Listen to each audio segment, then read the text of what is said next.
All right, everyone. Thank you for getting on. I'm Kirk Kelly, and I'm one of the state leads here for the Sunshine 100, our organization that works directly with the Carter Center and the work that we're doing here for democracy resilience. You'll see on the screen, you'll see Jennifer Webb, the Honorable Jennifer Webb, former state representative, and our good friend, and also Lisa Lorenzo, who is just a very big activist in the South Florida area. The three of us help coordinate the efforts of what we're doing here in for democracy resilience and for the work that we're doing with the Carter Center. We're just always thankful that the good work that they're doing across the United States. But we're also thankful to the many of you that are part of Florida's team and the activity that you work with us. And we've built this over the last couple of years. We really appreciate you getting on. Today, you're in for a treat. We have not only opened this up for Florida, but we've opened it up all over the United States for folks that'll be coming on. And one thing when we planned this, we didn't. I don't know how you guys think. I forgot about spring break. It's been a while since I actually went to spring break, like 40 years. But we did have a lot of our folks that were on spring break. Yeah. So yeah, that's my point. Make sure you mute yourself so we don't have to. And also, I see Tom? Or is Tom on the call? Yeah, there you are. Tom, I'm going to turn it over to you and just give a little bit of intro about the event we're about ready to take place and the team that we're going to have present for us, and then we'll let Jennifer give the bios. So go ahead, Tom. Thank you. And I want to apologize. My camera has decided not to work, so the blackness of my screen is technical, not a reflection of my own mental health. Um, but my name is Tom Crick. I'm with the Carter Center based in Atlanta, working to support the resilience work that's going on among so many leaders in the 6 states that we're working in and beyond that. And as part of this ongoing work, we have been increasingly concerned about the decline of the overall mental health of American citizens and concerned about the relationship between polarization and mental health. And the Carter Center is fortunate to have had not only the leadership of former President Jimmy Carter, but his wife, Rosalind Carter, who for the whole course of her life was one of the country's premier advocates for mental health. And so we have a program at the center that we have been in conversation with over the last year or so. And they have very kindly done the research and will be presenting for you today their observations on the link between mental health and polarization in our society today. So with that, thank you to everybody for being here and to our presenters. And let me turn it over to Jennifer to do the introductions. We are very happy to have both Ryan and Alice with us today. And Ryan Fowler is the Associate Director of the Mental Health and Peace Building Program for the Mental Health and Caregiver Program. And Ryan leads the initiative that bridge mental health programming with peace building efforts. He oversees cross-program capacity building, partnership development, and research. Previously, Ryan worked as a mental health counselor in a private practice in Atlanta, Georgia. His international experience includes working as a country representative for disaster recovery with Mennonite Central Committee in Nepal. He has additional experience in Cambodia, providing technical and project management support to local civil society organizations. Domestically, Ryan led the development of the United Way of Greater Atlanta's anti-human trafficking and innovation initiative and was a project officer with MAP International. Ryan is currently an MBA candidate at Boston University's Questrom School of Business and holds a master's degree in clinical mental health counseling from Messiah University, a master's degree in theology and cultural studies from Fuller Theological Seminary, and a bachelor's degree in psychology from the University of Central Florida. Go Knights. We are very happy to have him join us today. And he is being joined by his colleague, Alice Willman, who is the program consultant on this project for mental health and caregiver program at the Carter Center. And she supports the integration of mental health and psychosocial support with peace building initiatives. We've all discussed on this call on previous webinars how important this work is. And so I'm really excited that she has joined this team. With a 20-year career dedicated to addressing the structural drivers of violence, Alice is an international development economist who consults for the Carter Center, the World Bank, the United Nations, and various national governments. She is also a non-resident fellow with the School of International and Public Affairs at the University of Georgia. From 2008 to 2016, Al served as a senior social development specialist at the World Bank in Washington, D.C. She later spent a year traveling with her family before settling in Athens, Georgia.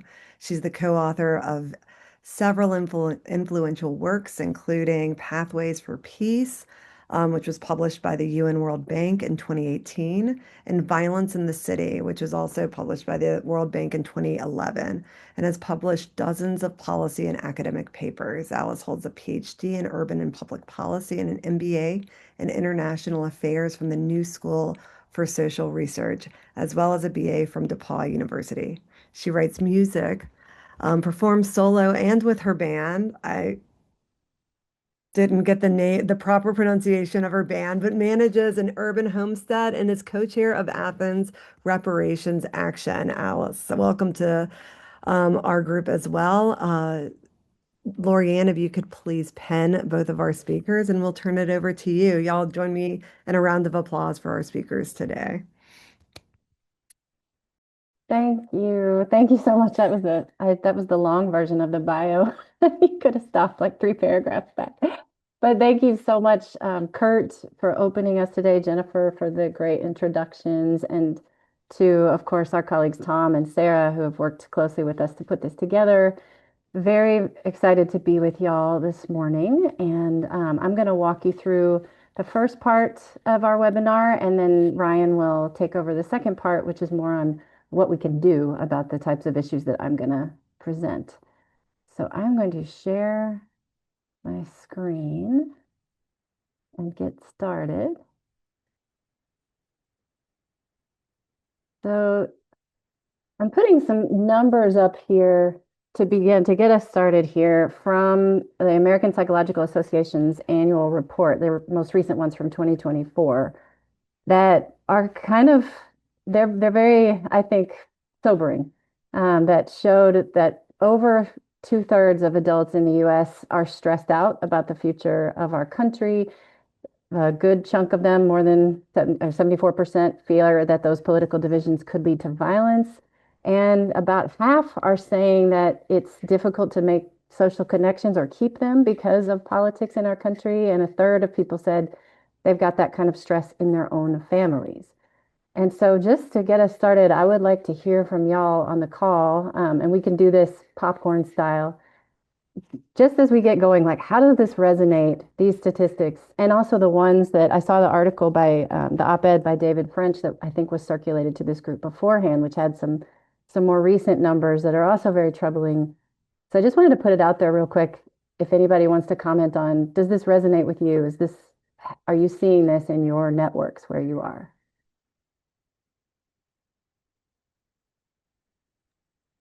Sharon Joy. I was just saying thumbs up. Yes. Yes.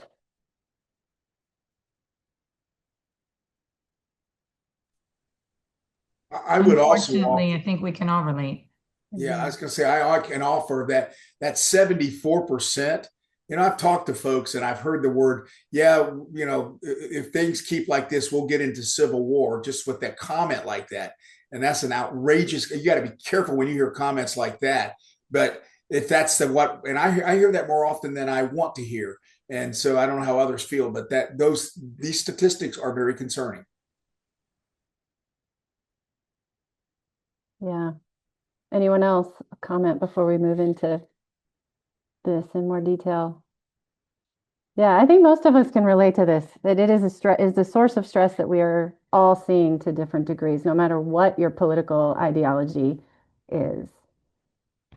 And so what we're going to do in the next, in this hour is talk about why this kind of division and polarization is stressing us out. Why does it feel so stressful? And understand why just putting up arguments and facts and figures does not help us by itself build the kinds of connections we want to build to address that.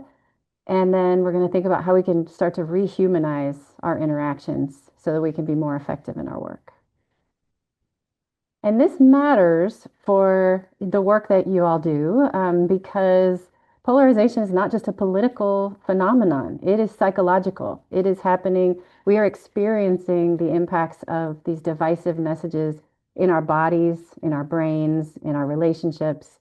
Political divisions, they activate a stress response that is, to what we perceive as a threat. And so we're feeling that now on a collective level, but we can counter that polarization by rehumanizing one another. And just to give you an introduction of sort of because we are from the mental health and caregiving program, this webinar is rooted in the work that we do. And you'll see on the right, this pyramid is the framework for mental health and psychosocial support. It's basically showing how this MHPSS, as we call it for short, the acronym, is a pyramid of addressing the needs that people have on different collective levels. So at the base of the pyramid, we have like the societal level, things that everyone can benefit from.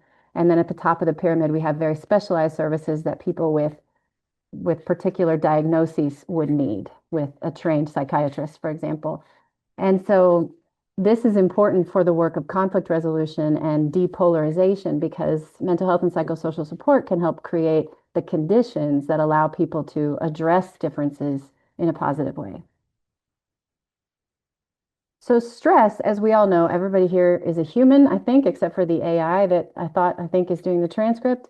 And there, if we know we're all human, and so stress is part of being a human being. We all feel stress. I feel a little bit of stress right now talking to all of you.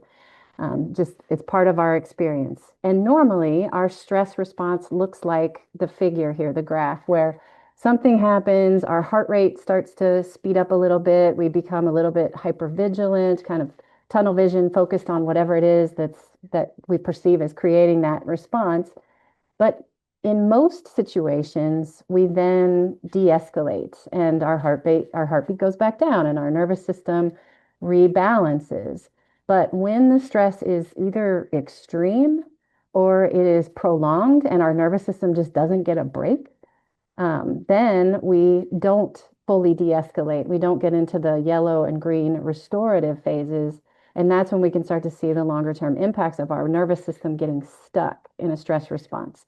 And the kind of divisive messaging that we are exposed to now in this country is a type of prolonged stress response that is keeping us, it can, depending on how extreme it is and how much we're turned on to it, it can keep us a little bit stuck in our stress response. So polarizing content, when we see very emotionally charged messaging, like we often do in our media, our body experiences it like a threat, and our brain responds to it in the same way that our ancestors responded to a saber-toothed tiger. Our brains still don't really know the difference. And so the parts of our brain that light up are the pink in the middle, the amygdala, which is called the animal brain or the primitive brain, and the striatum, that's the emotional center. And the parts that kind of wrap around that, the prefrontal cortex especially, those are responsible for meaning making, logic, reasoning, making sense of what we're feeling. Those parts can often be they get bypassed by a lot of the content that we are exposed to. And so we get content that bypasses our logic centers and goes straight to our emotions, particularly our fear, and triggers our fight, flight, or freeze response. Screens and social media, while of course they're not entirely bad, I don't mean to say that they are, but they can often tap into our stress response, particularly very short form, politically charged content. We get a hit of dopamine when we see that. When we see likes and dislikes, our brain is taking in information that, oh, this is who's in and this is who's out. And The people that like the message that I like, that's my group. And the people that don't, that's the other group. And we often get a hit. There's some research showing that we actually get a bigger hit of dopamine when we see what we perceive to be our side winning and the This other is side not, losing. yeah, that'd be fine.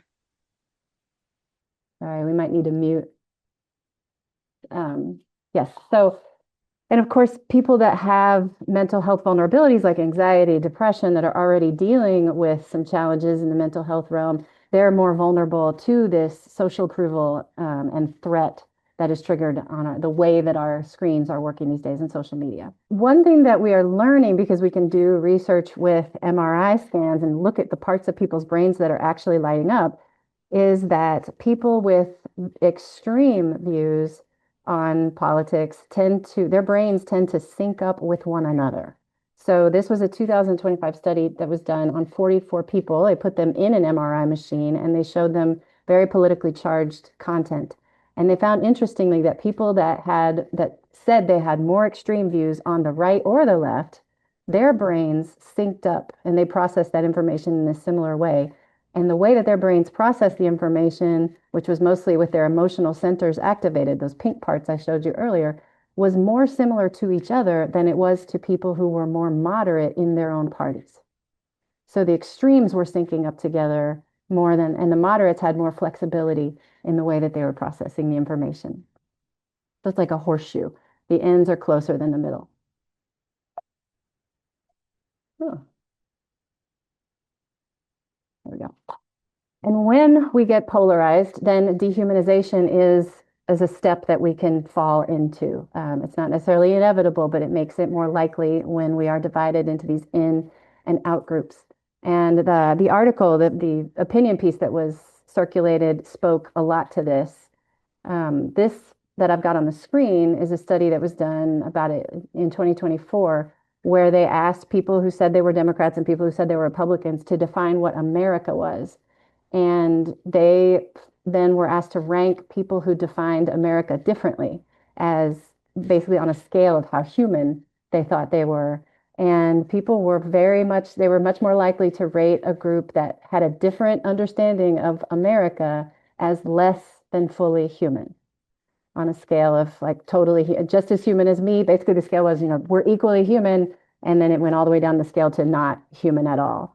And so that's a really interesting thing that we're seeing in our society, and that when we perceive another human being as less human than we are, our brain, or less than fully human, our brain actually triggers a disgust response and turns off our capacity for empathy.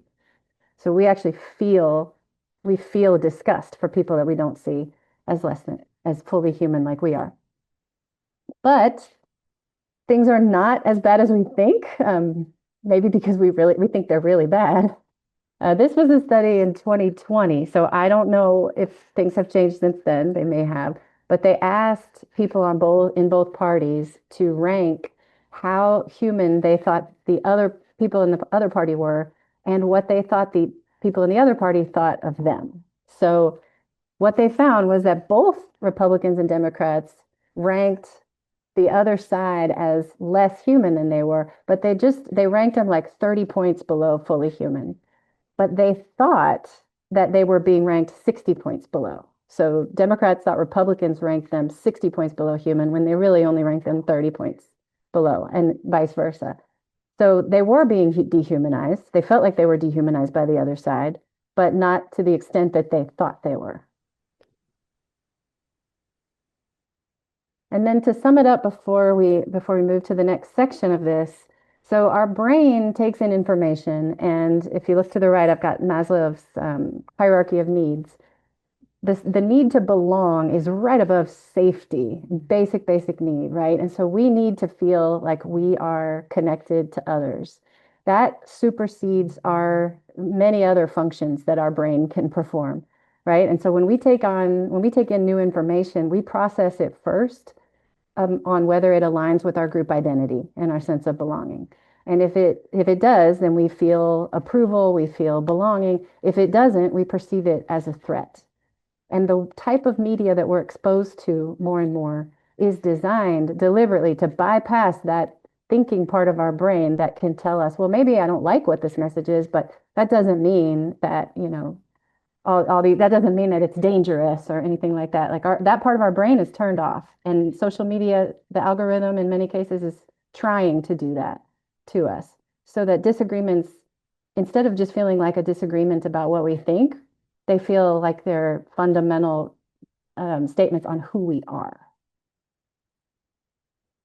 So I'm going to pause here before we get into Ryan's section and just open it up again to a couple of questions. Was there anything that you, in what I just presented, that you thought was surprising or compelling?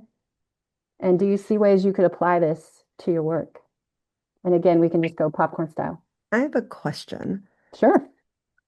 Like dehumanization seems like a yes or no, not like a degree. So what would be 30 degrees of dehumanization? I feel like that might be like disregard for one's opinion. I mean, so that, yeah. Could you help define what that means? In these studies, they basically had a scale, and they showed in one of them, they actually showed the Darwin, um, that graphic where they have the person crawling and then standing up, and they would say like, how do you see the other side? So Wow. it was Like, so we're pretty Neander, stark. like, Yeah, like a Neanderthal or a yeah, less than a like the Neanderthal. Cro-Magnon man on the scale of humanity. Okay. I mean, Huh. it's a Interesting. simplification, but yeah. Okay. Thanks. Sharon Joy, go ahead.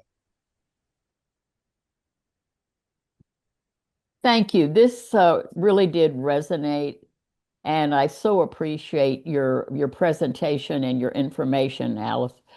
What I know is going on here in Florida globally is there's a lot of recognition right now about the issue of recognizing ourselves as human, as well as the othering. And one of the groups that we have been reaching out to are at UC Berkeley. Why can't we use Florida as a research opportunity? You may know they have the Othering Institute at UC Berkeley, and they've been doing a lot of work on this. One of the organizations that we recommend from Sun 100 is Braver Angels.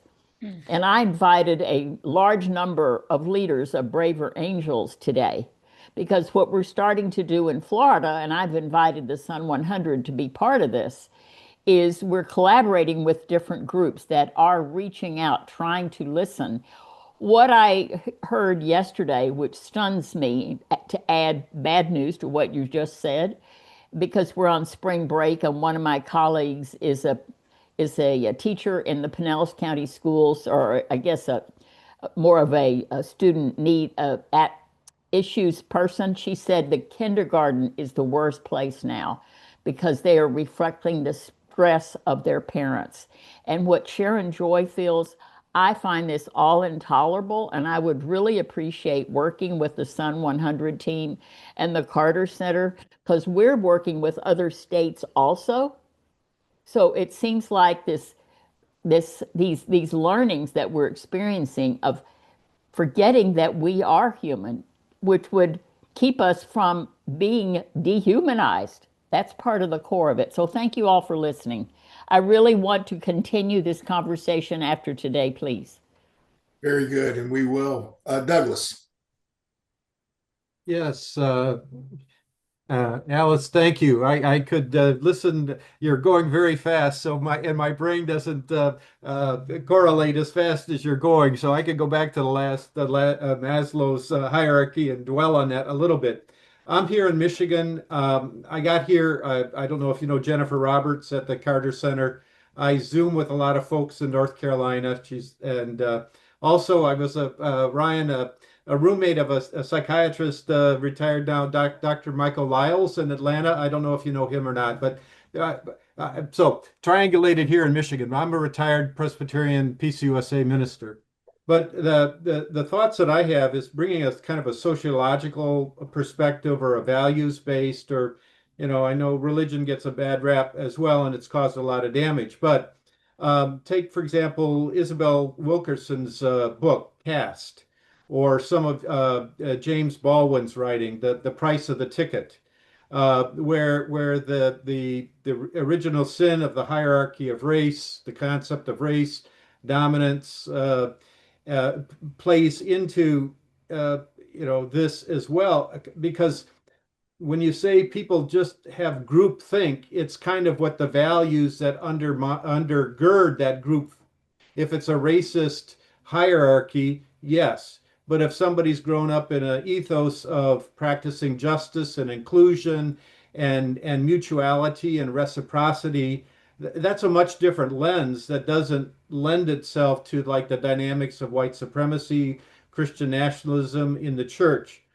So I guess I'm kind of pushing back and saying, one shoe may not fit all. If one comes with a truncated value system that is group identity, that is more prone to groupthink and being subject to more of a cultish kind of hierarchy, yes. But if one has established identity through values of mutuality and reciprocity, not so much. So I think it's also the cultural religious value, embedded in, yes, our psychological um, profile.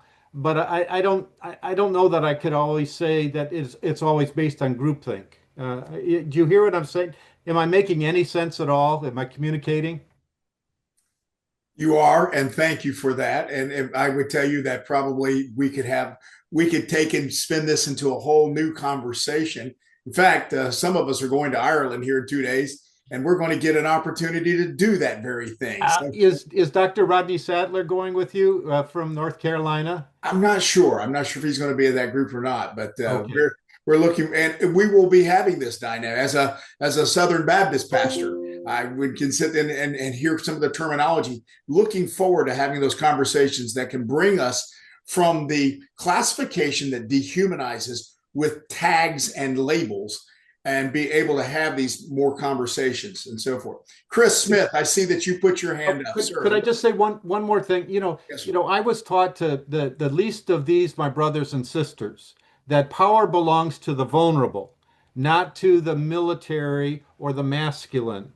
And so our religious values, if somebody is raised with that militancy, that's a whole different mindset that somebody who is raised with valuing vulnerability and um, I'll leave it at that. Yes. thank you, Douglas. Appreciate it. Chris. Yes, sir. Just wanted to acknowledge the image with the horseshoe and correlating how the most extremes were more in relation than those in the middle. That just stuck out to me. I work in radio, so I'm constantly hearing different perspectives on a daily basis, just even from the behind the scenes aspect of it. So that picture actually stuck out. I actually took a screenshot of that. So that definitely stuck out to me. Just wanted to acknowledge that. But enjoying the presentation so far. Thank you very much. All right, Alice, I'll go back to you. Thank you. Actually, now Ryan is going to tell you how to fix it. Good luck, Ryan.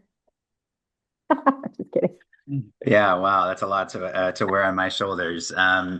Thanks for that, and thank you for the engaging comments and questions already. It helps to bring this to life and situate it in our own context. And thank you, first of all, to Kurt, Jennifer, Tom for the kind invitation today and nice introduction. We appreciate the opportunity to share a bit about how we've been thinking about this and how we've been partnering some with our colleagues at the Carter Center on this work. So, Alice, I think we can go to the next slide if you're able to do that. So Alice, as you have just seen, has laid out a number of things. Some of these statistics somewhat sobering. Some could maybe perhaps feel a little overwhelming. But also, I think we hope to find some kernels of hope in that, and also some agency within that to think a little bit about what do we do about it. What this is not going to be is like laying out some, a political platform or a policy solution that's going to solve these problems, but we are going to look at it kind of interpersonally, or really starting with ourselves and also thinking a little bit about our interactions with others. So I'll talk just briefly about the idea of neuroplasticity, so how our bodies and brains have the ability to change and how that then can impact our mental health and behavior. Talk a little bit about empathy and how some ideas about how we might cultivate that. And then we'll talk briefly about practicing empathetic communication. Okay.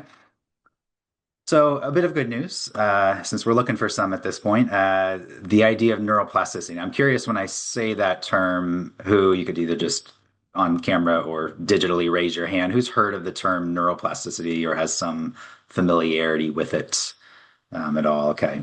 See a couple of hands of those on camera and then a couple of digital raises.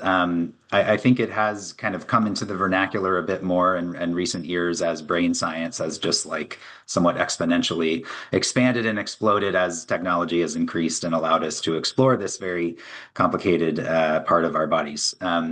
So when we think about neuroplasticity, we're really thinking about the brain's ability to change, the brain's ability to wire new networks, which essentially allows us to then function in new ways or think in new ways. So when we think about this content in particular, if you can kind of picture back to Alice where she began and talking about that stress response, we have these parts of our brain, such as the amygdala, that is one of those like immediate emotional centers that is sort of triggers for us that stress response, the whole like fight, flight, or freeze reaction. I think you've probably heard of before. But when we are cultivating practices that help to encourage healthy neural pathways, brain science has actually shown to be able to reduce the size of a part of the brain like the amygdala, allowing for a more regulated response, the ability to think more concretely and logically through those kind of situations. These can help build greater self-awareness and a sense of self-regulation for us. We can also do this, building and rewiring using neuroplasticity through some intentional self-care and building empathy, which we'll talk about here on the next couple of slides. So a word briefly about empathy. Empathy in general, as we think about it, is overall, I think probably most of us would say is a pretty positive trait. Probably nothing too controversial there. But it's also worth spending a bit of time to think about how we practice empathy. Empathy has been studied extensively. And one of the ways in which it has been classified, it's sort of been divided into two types, one being cognitive empathy and the other affective empathy. And just very briefly here, when we think of cognitive empathy is essentially trying to understand, you're able to understand somebody else's perspective or how they might feel about a topic. So you're really using, just as the word cognitive implies, a thought process to try to put yourself in the shoes of others. And this type of empathy is generally considered, and studies have shown it to be very pro-social and actually fostering connection with others. This is kind of what a therapist does. When you think about a therapist sitting there day in, day out, all throughout the day, seeing clients in their sessions, an important part of that work is being able to put yourself in the shoes of your client and understand the world from their perspective, but not necessarily to fully enter their emotional experience. Otherwise, we would all be working with therapists who cried and got angry all the time, and that probably wouldn't be too helpful. Affective empathy, on the other hand, is sort of going a step further, and that's when we're really feeling the emotions of another person. And what I'm not trying to do here is pit the two against each other, because there's a lot of pro-social and positive associations with affective empathy too. You think about a loved one or a partner who you are empathizing with. There are times in which sharing that emotional experience and being able to reflect that with them is helpful, and it actually helps to build connection with them. However, there are also times when we're using affective empathy, and research has supported this, that sometimes it can lead to challenges in regulating our emotional. When we become overly emotionally involved in the experience of someone else, it can be very challenging to almost see perspectives outside of that worldview. So you can think about this more in terms of maybe like those who we would consider quote unquote on our side, or whether that's in our political party that we ascribe to, or any other kind of group that we claim membership to. Is that when we are so emotionally identifying with that group and with the stories that we hear from people only in that group, it can make it very challenging for us to then connect with experiences outside of that group. And in those cases, that can sometimes have damaging consequences for our interpersonal actions with others. So, in other words, both of these types of empathy can be useful, but often the context and what we're trying to achieve in those interactions can determine what is more helpful in the moment. So, how do we cultivate empathy? Some of this, I'm sure, will be familiar to a number of you, but may serve as a reminder. But we start really with what we might say is like a growth mindset. So, again, studies have even spoken to the power of your approach to even the prospect of being able to change and become more empathetic is actually quite correlated with your ability to do that, or to your actualizing of that. So in other words, your belief about whether you can become more empathetic and feeling positive in that direction actually has quite a strong correlation to you actually moving in that direction. Other ways in which we can do that after that starting point is to engage in things like practices like meditation. And there's not a particular type of meditation that are associated. I think there's a number of types, including mindfulness, compassion, even practices like yoga, tai chi, loving kindness meditation. All of these have had positive associations with increasing pro-social emotions and empathetic behaviors. Another way, or maybe even more experiential in terms of an immersive experience, is to surround ourselves with, put ourselves in the context of others. And we can do that through media. We can do that through the books we read, articles we read, intentionally seeking out diverse authors and perspectives, people who represent other perspectives that maybe are not kind of in our home base or camp of those that we usually read or consume. Of course, watching movies is a way to do that too. And for those of us brave enough, physically taking yourself and putting yourself into the community of another, whether that's visiting a community where you do not live or typically interact, another religious community, cultural tradition or festival, things like that, can all be ways of helping us expand and grow in that kind of cognitive empathy area that I spoke about earlier. And then finally, active listening and open-ended questions are also great ways of increasing empathy. So research has supported a strong connection and relationship between active listening skills and perceptions of empathy. So in other words, those who are actively listening are generally perceived as more empathetic. Similarly, those who tend to ask more open-ended questions in conversation. So in other words, questions that don't just don't end with a yes or no kind of answer, are also generally considered more empathetic than those who asked more close-ended questions. So these are also great practices for us to think about. Okay. And now we're going to talk a little bit about communicating with empathy, or empathetic communication, and we'll kind of talk about 3 steps as part of this. So we'll start with a first step of observing without judgment. So in this instance, and we'll imagine maybe us, being in a conversation with somebody who we disagree with, or are likely to disagree with, maybe based on the topic that's raised, or maybe our familiarity with them and knowing where they're coming from, and that is a different place from where we are coming from. A good first step is to really take note and kind of take stock of what our own emotional experience and needs are in that moment. What are those feelings that are rushing up within me? Is it nerves? Is it fear? Is it anger and frustration? Just kind of sitting there as an observer. And you're not judging that for yourself. You're not trying to control for that. You're simply just observing that within yourself. And then you're also maybe going a layer beneath that. And maybe if you have the opportunity to do that, to explore a little further and think about what is the need that might be beneath that. And we'll talk about that in the next slide a little bit more deeply. And then we're posturing ourselves to be able to listen openly to the experience of others. So sometimes taking that extra moment of just taking stock of how we are doing, and noting our own experience in the moment can just give that extra second or two before we are firing off that response to that person in the moment that can sometimes take us down that path of an unhelpful or unhealthy conversation.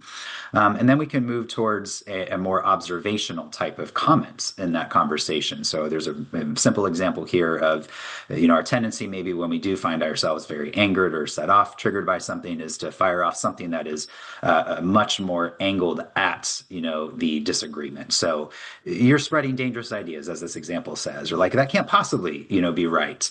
And instead of starting with statements like that, try starting with something that is more observational about how the other person is talking. So, wow, I can hear how passionate you are about this issue, just listening to kind of the emotion in their voice. And you can imagine there are a number of questions where you could take it from there, that are more inquisitive rather than accusational. Now let's move to the second step here, and which I briefly referenced, when we're kind of looking at that needs level. I would say this is kind of like the Jedi mind trick level of empathetic communication here. If you can master this, it's going to change a lot, not only in conversations with those you disagree with, but with loved ones, with families, partners, spouses, etc. It's a great practice to pursue, and essentially, it's what it is really trying to understand that we are all communicating out of a certain set of needs. And many of those needs are common, human, universal needs. There's a bunch of, in this image here on the right, a bunch of needs that are, you might think about some of these maybe are more core to you than others. But at the core of human experience, we have a shared set of needs. And like this quote says on the left, from Marshall Rosenberg, who is kind of the founder of nonviolent communication, which this is kind of very closely associated with what we're talking about today. He talks about, again, this common human experience of all having the same needs, but the real problem is the strategies that we use to meet those needs, and that's where we get in trouble. So what we are trying to do at this stage of the interaction is really try to identify more deeply, again, what is the need that I am speaking out of, but also what might that need be in the other person? They're speaking also from a place that appears on the surface to be very angry, but can we have a little curiosity about what might be part of their experience underneath that surface? Sometimes we don't know that, and we're not mind readers, so that's, we're not asking that. But we can sometimes see it a little bit more clearly. And I'll give an example. So I have kids. I have two kids. They're both in middle school, preteen, teenager. It is not uncommon for them to come home from school or an event, and I think we're having a normal conversation, and all of a sudden the reaction I get is it feels to me way over the top. I get, a very harsh response. I get yelled at, or a response that ends in tears on their behalf. And I'm left there thinking like, whoa. And so I'm learning, that often the way that my kids are reacting in that moment, it's not really about the interaction that we're having. I probably haven't said something, maybe I have, but I likely haven't said something that was meriting that level of response. But what I learned then when I circle back in conversations with them is that actually, they're coming from a setting, either whether it was school or some other kind of gathering where, something happened that impinged on one of their needs, or one of their needs was not being met. They needed to feel belonging, and my daughter felt alone, or she felt like she was being ganged up on by friends who were making fun of her about something. And so then that carries over into her emotional experience in those interactions with me. It's this type of thing where we're trying to understand that often the way that we speak with intense emotions are really saying more about our inner experience, that, there's something, maybe I have this need to be heard, and I feel so frustrated because I don't feel anybody's listening to my perspective. And I always just, all I'm hearing is like the media telling me one thing about how my party thinks or how my group thinks, or the family. I feel like I'm alone in my family units because they all think a different way, and family gatherings are really important. And I have this need just to be listened to and to be heard. And probably, though, what that comes out as is frustration, in those encounters and in those moments. So it's very important to think about the needs and take a step back to assess those needs that we have, as well as the needs of others who we're interacting with. And then we'll move on to the third step here, which is utilizing request to build connection. So once we've kind of observed our own emotional experience, our own kind of taking stock of our current state, and then we're trying to identify those needs that we are speaking from and what are needs of the person in that interaction with us, we can then use appropriate requests to help build connection. So this is kind of as simple as it says, but it's important how we do it. So instead of firing off like the response that I gave in the previous slide, that or the two slides ago, that was, you're spreading dangerous ideas, maybe a more helpful response that could actually forge some connection is, well, I really want to understand how you came to care so deeply about that issue. You seem to have a lot of passion behind this perspective. So would you be willing to share with me these experiences that help to inform your views? That could be one way of doing it.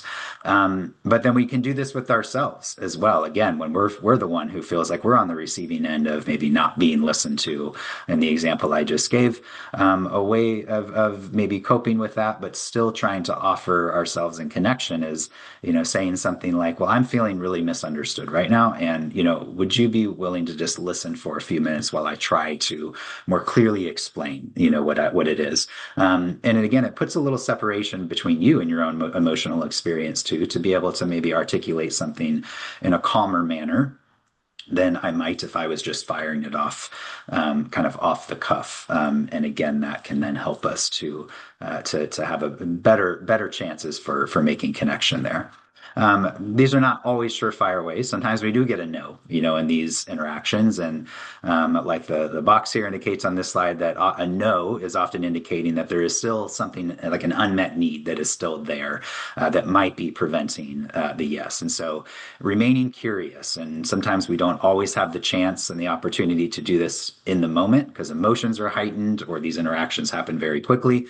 But we might think about circling back to that if it's a person we see regularly. How can I circle back in that next conversation and try to start more from a place of listening, understanding, trying to, again, identify the need, maybe even asking a little bit about, why this is so important to someone and what need does this fulfill for you by thinking in this way or having this position? That's a fair question, to ask of people sometimes.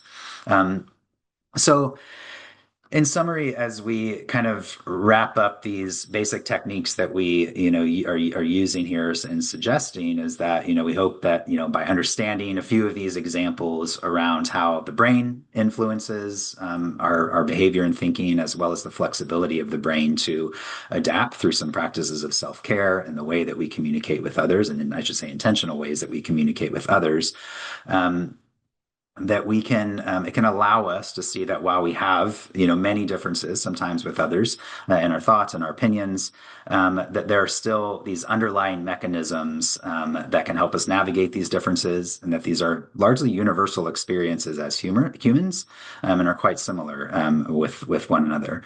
And when we can understand and kind of tap into that, utilize those techniques to increase empathy and healthier ways of communicating with more empathy, we have this opportunity to be led into deeper connection with others, even those to whom we might disagree with. And I think this quote is a good way of kind of ending it out. It's one of Rumi's more well-known quotes there, that essentially instead of trying to always end up in the camp that is quote unquote right, and to clearly define who is in the wrongdoing side of things, there's this middle space where actually connection is made. And I think if there's a theme throughout what we're saying here on the practical half of this presentation, is that it really is in that middle space where we are meeting one another, where there is any prospect of hope of moving beyond some of these sobering stats and situations that Alice presented earlier, and trying to, through closer connection with those who we disagree with, make some healthier connections and relationships there, and hopefully have larger impacts on our groups and communities. And with that, that is all that we have for today, but we do have a few minutes left, so we're happy to open it up for just general comments, questions, picking up on things that you heard in the second half, or from the first half that Alice presented on as well. But thank you again for the chance to be with you all. And it would be helpful if you'd raise your hand. We could call on you, or if just want a comment. Let me just say this. I listened out what Alice said was kind of the bad news, if you will. Sorry, Alice, to say, put that in your place, but kind of this is what we have. If you take a look at what you see on social media, if you see on what you see on television, depending on the cable network or whatever you're watching, what you're hearing. But it's interesting to hear the other side of how to respond. That's the what we see in our society today, and the conversations that we're having are almost the antithesis of what Ryan was just saying, and how we can respond, how we can actively listen, how we can actively engage. And I know many of these folks on this call, and they're from different perspectives. And that's the real value. We keep reminding the Carter Center of the good work they're doing, because they're bringing folks together to have these conversations. Any comments that you've heard or you want to make, please raise your hand and we can call on you.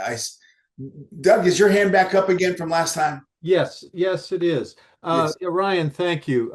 Your presentation reminds me of a book by Mark Gopin entitled Compassionate Reasoning. And I've read that and underlined like every line in it. And he talks about the same dynamic that you did about empathy, feeling with can sometimes draw us into self-destructive behavior because then we overreact. And then his focus then is compassion, then is the channel by which we take that empathy and build a connection that is positive and communication. But his comment after he's a peacemaker, has done a lot of work in the Middle East and in Ireland and all over in Gaza, Herzegovina, Bosnia. His comment after the fall of Gaza was, I've got to write another book." And I would imagine he would probably say the same thing about the war in Iran. And so I guess my feeling is that yes, on a personal level, compassion, but on a group level, how do we enter and bring that compassion, like Jesus would say, love your enemies? We practice that, but how do we, as when we're caught up in these larger forces that are impelling us as groups of people to interact in a violent way? Jesus says, love your neighbor, practice peacemaking, nonviolent, passive resistance. But on a personal level, yes, but on a group level, we're all enmeshed in these larger dynamics. What is your counsel in the group setting? Yeah, that's a good question, and it's a very hard question. But all group interactions start with individual interactions, and I know that answer probably sounds like a bit of a cop out. That's also why I gave the caveat at the beginning that this is not a platform that you can probably take and use more broadly, of whether it's a political one or I would say even a larger group context necessarily.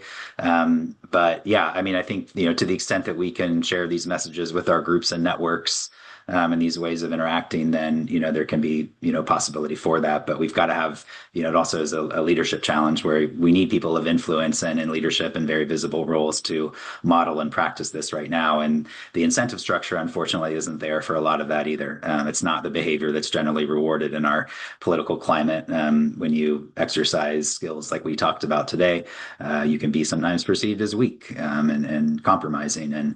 And there is sort of a paradigm shift, I think, that's needed. Great answer. Kevin Warren, thank you. Go ahead, Kevin.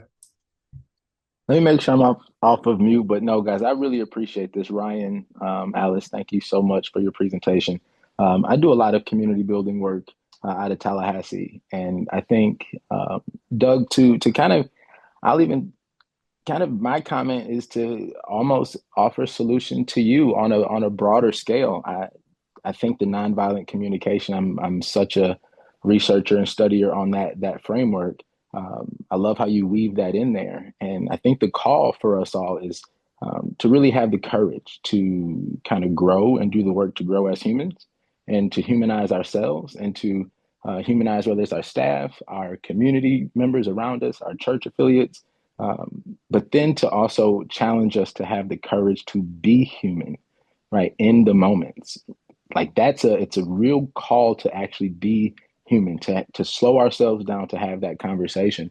And I think even, if we all always say you're 6 people away from the person you dream to be, if we can always just have that conversation, just have the courage to be a human, um, train other people how to be a human, and it is to slow ourselves down, get back to the simple parts of life, and really value the time that we have with one another, and just the culture, the community.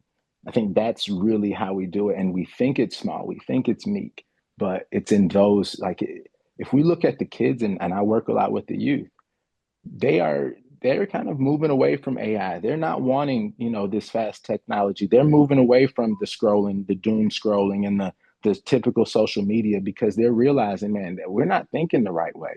So they are really trying to do that themselves, and they are having the courage. So I think it's a call for us to how we create programs, how we create eligibility, how we create policy, how we everything needs to have the courage to become more human. So I really appreciate this call, Kurt. I really appreciate you asking me to join this last minute, Lorianne sending me the information. So I really appreciate this time. Thank you, guys. And Kevin, we appreciate your work there in Tallahassee and in an important community that you're really engaged in. We have about 4 minutes left. Is there anyone else that has any comments or statements they'd like to make? Anything? For a group of activists, you guys are quiet today, but let me just say how much we appreciate you being on. Alice, Ryan, you're incredible. We heard this presentation to us at the Carter Center, and I said, we've got to get this message out. And I'm hoping that some of you may say, hey, I have a group of folks, I would like to bring them, and maybe we can have them come and talk with them as well. This is part of the communications. I was talking to a man yesterday. He was out of Minneapolis, Minnesota, and he had flew down, and I was having lunch with him.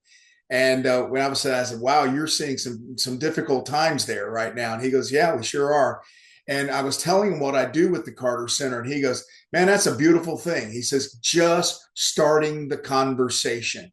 Quit yelling at each other and start the conversation. Learn the language. Learn what is inflaming to somebody. Take the time to actually communicate, and then go a little deeper, as we just heard. Start treating people with humanity. Love the Lord your God with all your heart, soul, mind, and strength, and love your neighbor equally. Love the Lord here and love your neighbor here, same place. And so I think that's really exciting to see that we've got people that are having these conversations, and that's what the Carter Center is all about. We love you guys for being here.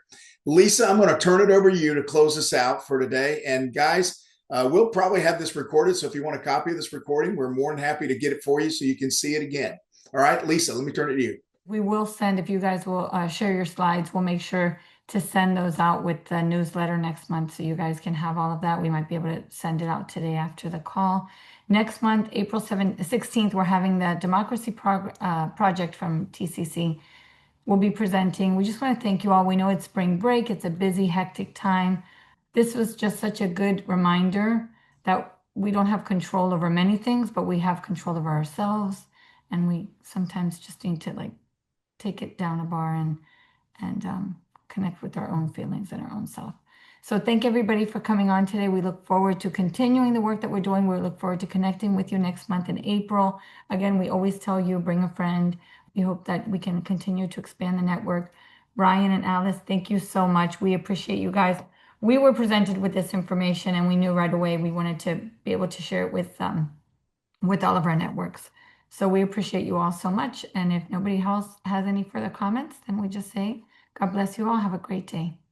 Thank you, everyone. God bless. Thanks, everyone. Thank Bye now. you. Thank you.